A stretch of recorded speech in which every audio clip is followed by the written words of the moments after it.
দেশের ঘরোয়া লিগ আর আম্পায়ারিং বিতর্ক যেন একই সুতোয় গাঁথা। প্রথমে মিরপুরে প্রাইম ব্যাংকের ম্যাচে তামিম ইকবালের সঙ্গে আম্পায়ারদের বাগবিতণ্ডা, এর কিছুক্ষণ বাদে ফতুল্লায় শেখ জামালের ম্যাচেও ঘটেছে একই কাণ্ড। ফতুল্লায় পার্টেক্সের দেয়া ২০৬ রানের জবাবে ব্যাট করতে নেমে দলীয় ২৩ রানি সাইফ হাসানের উইকেট হারায় শেখ জামাল। এদিন দায়িত্বের পরিচয় দিতে পারেননি ফজলে রাব্বি, মুক্তার রাও। ১০০ রান তুলতেই ৪ উইকেট হারিয়ে বেশ চাপে পড়ে ধানমন্ডির ক্লাবটি। এরপরই ব্যাটিংয়ে নামেন ইয়াসির আলী রাব্বি।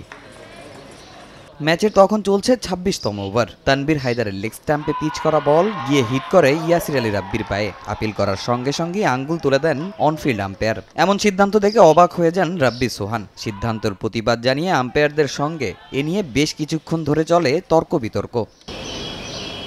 ইয়াসিরকে এলবিডব্লিউ দেন আম্পায়ার, তবে মাঠ থেকে ড্রেসিং রুমে যাওয়ার সময় রাব্বি জানান ব্যাটে লেগেছে তার বল। ব্যাট ছিল।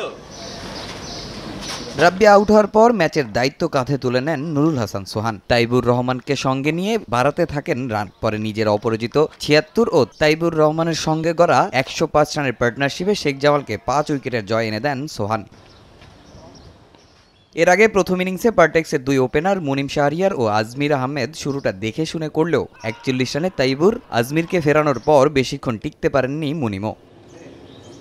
পরে মিজানুর রহমান ও জাহিদুজ্জামান রান বাড়ানোর কিছুটা চেষ্টা করেন, তবে তারাও ব্যর্থ হলে পুরোপুরি চাপে পড়ে যায় পার্টেক্স। শুরু হয় নিয়মিত বিরতিতে উইকেটের পতন। শেষ দিকে এসে যুব এশিয়া কাপ জয়ী দলের সদস্য আহারার আমিনের সর্বোচ্চ ৩৫ রানের ওপর ভর করে ২০৫ রানের সংগ্রহ পায় পার্টেক্স স্পোর্টিং ক্লাব। ৩ উইকেট ও ৩৯ রান নিয়ে ম্যাচ সেরা হন তাইবুর রহমান।